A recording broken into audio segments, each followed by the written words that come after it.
بسم اللہ الرحمن الرحیم۔ سبق نمبر 1۔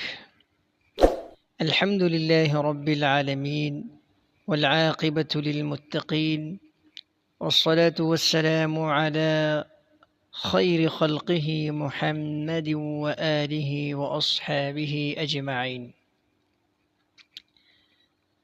تمام تعریفیں اللہ کے لیے ہے جو تمام عالموں کا پالنے والا ہے، اور بہترین انجام پرہیزگاروں کے لیے ہے، اور درود و سلام نازل ہو اللہ کی مخلوق کے سب سے بہتر محمد صلی اللہ علیہ وسلم، آپ کی اولاد اور آپ کے تمام صحابہ پر۔ حمد و صلوات کے بعد جان لیجئے اللہ تعالی آپ کی دونوں جہان میں رہنمائی فرمائے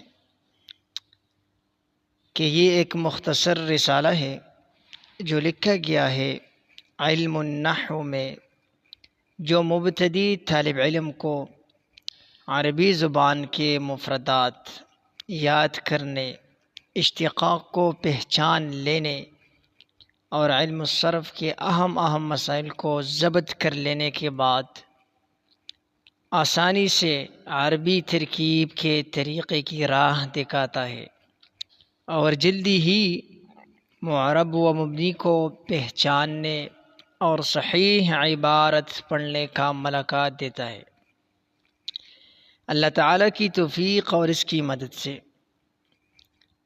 تو سب سے پہلے ہم علم النحو کی تعریف کریں گے کہ علم النحو کیا چیز ہے۔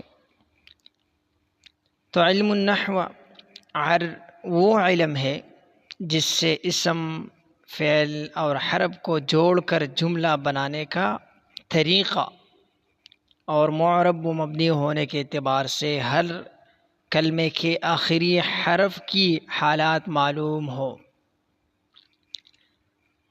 تو یہ ہو گیا علم النحو کی تعریف۔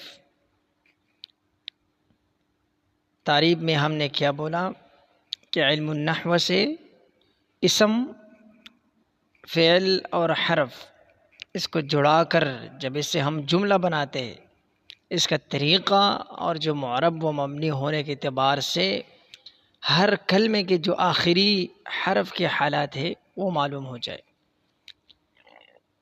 علم النحو کا موضوع کیا ہے؟ تو ہم کلمہ اور کلام سے اس میں بات کریں گے۔ اس کے بعد اس کی غرض و غایت کیا ہے؟ اس علم کی یہ ہے کہ انسان عربی زبان بولنے اور لکھنے میں لفظی غلطی سے محفوظ رہے۔ سبق نمبر 2، جو بات انسان کے منہ سے نکلتی ہے اس کو لفظ کہتے ہیں۔ لفظ کی 2 قسمیں ہیں، موضوع نمبر 1 اور دوسرا مہمل۔ موضوع وہ لفظ ہے جس کے کوئی معنی ہو، جیسے دفترن، یہ کافی، تو یہ ایک لفظ ہے اور اس کا معنی بھی ہے، کافی کو کہتے ہیں۔ اس کے بعد ہے مہمل، وہ لفظ ہے جس کے کوئی معنی نہ ہو، جیسے دیز، زید کا الٹا کرو دیز بن جائے، تو دیز کا کوئی معنی نہیں ہے۔ جان لیجئے کہ عربی زبان میں استعمال ہونے والے لفظ یعنی لفظ موضوع کی 2 قسمیں ہیں، نمبر 1 مفرد، نمبر 2 مرکب۔ مفرد وہ اکیلا لفظ ہے جو ایک معنی پر دلالت کرے اور اس کو کلمہ بھی کہتے ہیں۔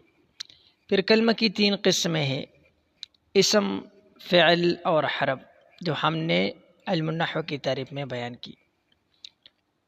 اسم وہ کلمہ ہے جس کے معنی دوسرے کلمے کے ملائے بغیر معلوم ہو اور تینوں زمانوں یعنی ماضی، حال اور مستقبل میں سے کوئی زمانہ اس میں نہ پایا جا رہا ہو، جیسے رجل، یہ مرد کو کہتے ہیں۔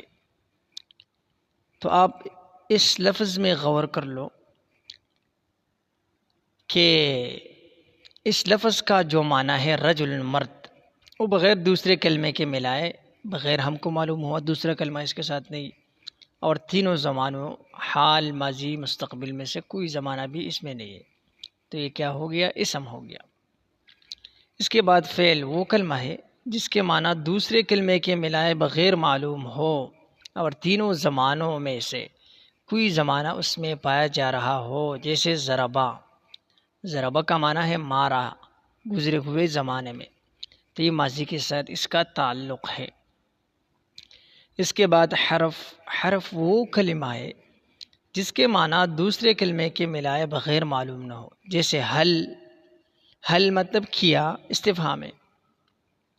تو جیسے کہ آپ کو علم الصرف میں معلوم ہو گیا ہوگا، تو حل جب بھی اس کے ساتھ کوئی اور کلمہ، کوئی اور لفظ نہ ملایا جائے تو بغیر اس کے اس کا معنی سمجھ میں نہیں آتا ہے، دوسرے کلمے کے ملائے بغیر معلوم نہیں ہوتا ہے۔ تو آج کی سبق میں ہم نے علم النحو کی تعریف، موضوع، غرض و آیت بیان کی۔ اس کے بعد لفظی محمل اور موضوع کی تعریف، اس کے بعد مفرد مرکب، اس کے بعد اس کی اقسام، اسم، فعل، حرف، ہر ایک کی تعریف کی۔ تو آج ہم نے پہلا سبق اور دوسرا سبق پڑھایا، اور آپ لوگوں نے اس کو زبانی یاد کرنا ہے۔ اس لیے کہ آپ لوگوں نے عربی زبان سیکھنا ہے تو سب سے پہلے اس کتاب نحو میر کو پڑھنا ہے، سمجھنا ہے اور اس کو یاد کرنا ہے۔